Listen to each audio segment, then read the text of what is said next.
معاشی محنت کی وجہ سے روزہ نہ رکھنا، اس کا کیا حکم ہے؟ چنانچہ اگر کوئی شخص معاشی محنت کی وجہ سے رمضان المبارک کے روزے نہیں رکھتا ہے تو روزے نہ رکھنا یہ اس کے لیے جائز نہیں ہے، بلکہ مناسب یہ ہے کہ رمضان المبارک میں ایسے سخت محنت کے کام نہ کیے جائیں جن کی وجہ سے روزے قضا کرنے کی نوبت انسان کو آ جائے، چنانچہ اس سے جو ہے پرہیز کرنا چاہیے۔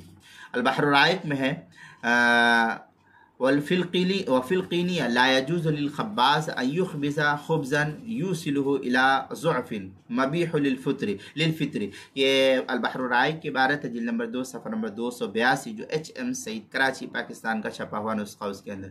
اسی طریقے سے فتاوی شام کے اندر لا يجوز أن يعمل عملا يصلي به إلى الضعف، یہ فتاوی شامیہ کی عبارت ہے، جلد نمبر 2 صفحہ نمبر 420، جو HM سعید کراچی پاکستان کا چھپا ہوا نسخہ اس کے اندر۔